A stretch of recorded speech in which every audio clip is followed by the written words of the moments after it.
Thank you guys. Thank you for having me and asking me to come up. Again, my name is Brad Anderson. Those that don't know me, I'll introduce myself. I came on commission in 2008 when they had the seats that were vacated by the current or the former commissioners. Was elected, had 4 opponents in the GOP primary. Was elected with 50% of the vote of the 4 of us. In the general election in 2008, had a Democratic opponent. I won 63% of the vote in that race, and in 2010, won without opposition. Obviously, won 100% of the vote. But I feel like that what I've done on commission, the first 2 or 3 years of commission that we all came on there, Dave Wright, all the guys, we had to kind of rebuild the image of commission. And I think we've done that pretty well. Took some time to do that. Took some growing pains. We had a lot of things to go through. We've totally changed from 19 commissioners to 11 commissioners. I think it runs much smoother now. You would think it's harder to get, if you got 19, you need to get 11 votes. You think that's an easy number to get to. Try getting 6 out of 11. That's a tough number on a controversial issue. You'd think the lower number would be easier to get, but it's really not because the diversity is gone, and so kind of tough to get some of the things on the tough end.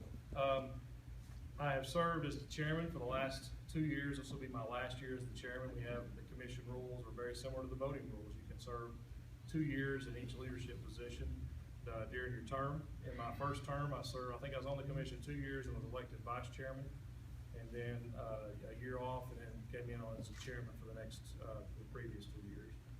And so I think we've made a vast difference. Every budget that we voted for has lowered the debt without increasing property tax. And I'll be the first one to tell you it is very, very tough to do that. It's very tough to maintain that. If I ask you the question of how many, Gerald, you're a paving man. How many? We've got 2,000 roads in Knox County. How many do you think we ought to be paving to keep them up?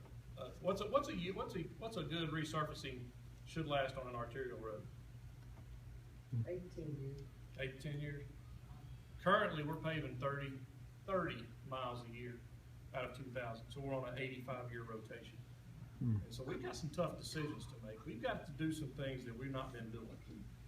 And so with this, if our growth continues to slow as it has, this year is a $16 million growth. And the way that our percentages and allocations go, schools get most of that growth every year. And so sales tax, 72 cents of every dollar of sales tax goes to the school system. And part of the property tax goes to the school system. And so the percentages that we raise money, the percentages that go to the schools has been 62, 63% ever since we've been in there. And we understand that, and those schools are important. It's difficult in this day and time to educate children. There's many needs in many classrooms. You can't not attempt to educate children that come to our school. That's their right, and it's good for the economy to do that. And it becomes increasingly more difficult, more expensive, and there's things that are taking a hit on that. Library budget has only went up a minimal number, but there's never been more people in the library system than we got right now. Senior centers, we just fixing to complete and cut the ribbon on a new senior center in Carnes, which I started on the day I walked in. It was one of the mandates that the folks in Carnes put me in there for. And we got that finally. I was finally able to convince Tim that it was important. He kept telling me to wait. We just got tired of waiting, and he was gracious enough to let us put that in the budget 2 years ago. And so we have done some good things. Carnes Valley Extension, and the things at Halls that have come up on the state has really cooperated. Emory Road, Larry, what's the new intersection they're doing? Maynardville Highway and Norris Freeway. Norris Freeway is just, and that's there's some roads that for example, Shod Road from Pleasant Ridge Road to Oak Ridge Highway. We're starting to work on that process. That's actually phase 4 of a 4-phase project. Phase 2 and 3 are in the budget, which connects Level Road to, it's where we did one end, we did the other end, and we're going to meet them in the middle on phase 3. But those 2 things are in the capital budget this year. but the state is gonna do state, is it state aid, is that what it's called, on the paving, where they pay 80%, we pay 20%. If you're connecting two state roads, and so Chris and Jim Snowden have been great about taking in those state dollars as much as we can, and doing that at a 20% on the county cost. But we're still, with state aid included, we're still resurfacing 30 miles this next year in the budget, if this budget passes. And so we got 2,000 miles of road. So there's some tough things going on. A little bit about my personal stuff. If you don't know, I'm married. I've been married for 16 years, almost 16 years come June. I live in Carnes, 2 miles from the red light, 2 miles from Pellissippi Parkway. I have lived in Carnes for about 14 years. Met my wife. We started going to church in Carnes and moved, and we have a 6-year-old, one of the sweetest 6-year-old daughters that I could ever. I feel like I don't deserve all half of my daughter. They're just so great, and she's as sweet as she can be and smart as her mom, and so which is good. I graduated from Holston High School in 1991. That's the year that we're all talking about right now. They closed Holston and Gibbs Middle, and so last graduating class, I earned my bachelor's degree in organizational management at Tusculum College while I was working full time. I've had 3 jobs my whole life, 4 county commission. Started at Chick-fil-A when I was 14 years old at Easttown. Went to Food Line for 2 years, and for 23, I'll be starting my 24th year, May the 26th, at the Knoxville Police Department. And I started as a cadet. I moved up to lieutenant, which is mid-level management. I am over special crimes in the criminal investigation division, and my detectives that I have working with me, they handle child abuse, child sex abuse, domestic abuse, elder abuse, missing persons, human trafficking, the ugliest part of law enforcement, in my opinion, that we handle. And we have 8 detectives that do a great job at handling those cases. And on the side, if I have free time, I like to hit the little white ball, play a little golf. I don't have a lot of time for that anymore with the young lady being born, and I'm okay with taking, I guess it's going to be 18 years off of that. So, but I'll answer any questions if anybody's got any. Or Dave, you want to ask about the Gibbs or anything? Wednesday night, Ed and Bob will be at Henry's. It's up near the crossroads on Thousand Pond. It used to be the Eagles. Is that the same building? No, it's different building. It's next door. Near the IGA, right? Yeah, near the IGA, side twisters. Right. Yeah. And so they'll be up there 5 to 7. 5 to 7. 5 to 7 on Wednesday. Bob's paying. Bob is paying. Yeah. It's anti-Dutch. Bob's paying. Brad, what's the meeting that's going to be Thursday night? But School board and commission are going to get together every year. We've tried. I think Mike Hammond started this. We try to get together with them during the budget time, and just their desired budget was $441 million, and the revenue projections for them are $435 million. So there's a $6.5 million gap there, and so you wouldn't believe what a 2-week snowstorm will do to a county sales tax revenue base. It shuts down for 2 weeks, and that money. And everybody thought, well, they'll spend that money. No, they ain't come back. And of course, we hadn't state is about 2 months behind. But we probably just now got April's sales tax, and so or March's sales tax, and so there's a gap there, but it hadn't recovered from February, and that's 2 weeks that everybody shut down. So sales taxes tanked on that. the public can attend, right? Huh? Can the public attend? They can, but we'll probably keep that meeting try to keep it to a discussion amongst the commissioners and the school board. Yeah. But it's at the East Tennessee History Center, and it's an open meeting. I don't know what the seating will be as we sit down. We'll probably sit down in a circle and eat. We'll have dinner together and take care of that and just have that discussion. McIntyre, Burchett be there. Chris Caldwell will be there. I don't know if Burchett will be there. I guarantee McIntyre will be there. If you're talking about money, Jim McIntyre will be there. So, yes, sir. And it's actually for both of you. Did you see, we've been blessed in Knox County to not have had a tax increase in a long time. 1999. And I'm thankful for that, because I live in County. Do you see one in our future? It's going to be hard not to. And I'll just really be honest with you. It's going to be hard not to. We got Hardin Valley needs a school. There's no question. You got 3 middle schools out there that are jam-packed full.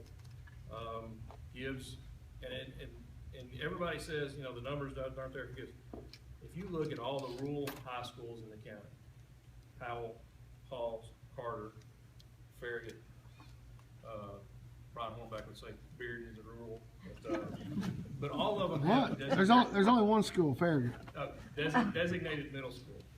And, you know, inside the inner city, it's a little bit different. I mean, we've got an urban school district and a rural school district wrapped up into one. And all of those schools have continuity except for Gibbs.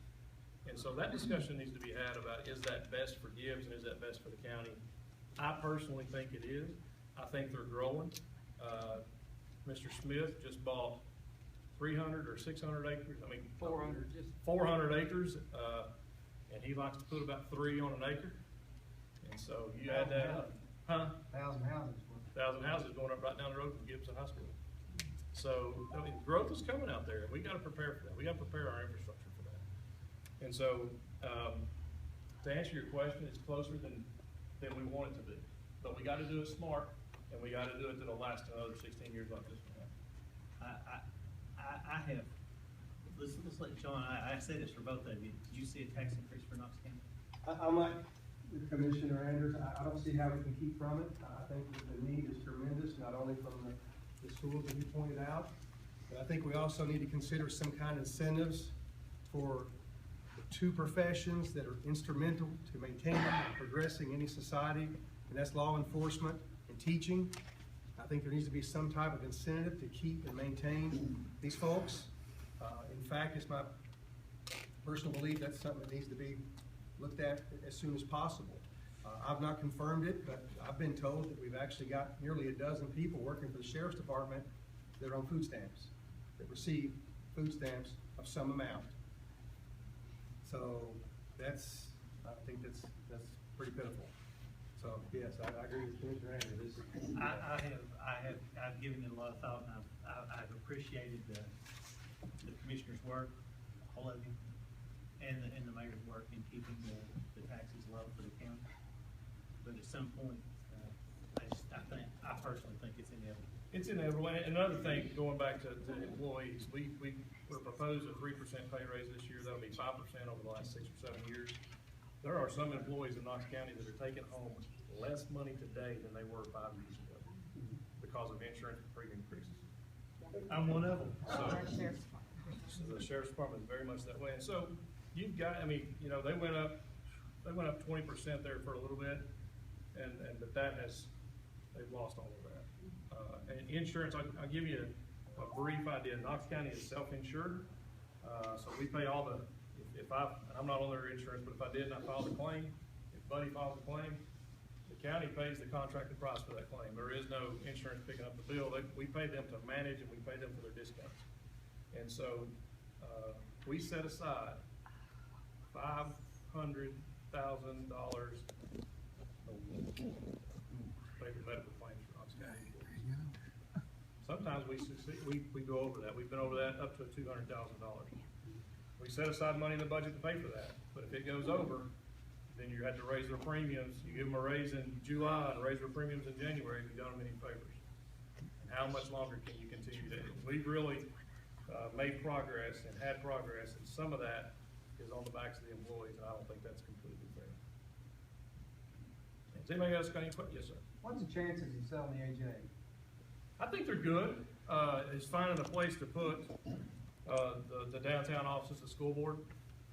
I like leasing space. I think the government should own fewer buildings than we do. I think the only thing we should own is a school and a jail. The rest of that, or maybe a courthouse, but the rest of that stuff we could lease out. We could lease out city county space, and that way it stays on the tax rolls, and we don't have maintenance and all that stuff. But I think there's a good chance of selling the AJ. But if we sold it for 10, it's going to take 6 or 7 million to move all those people and get your new space.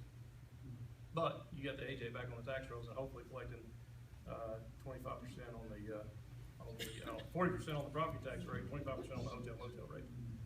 And it's in the city, so it's that magic tax increase.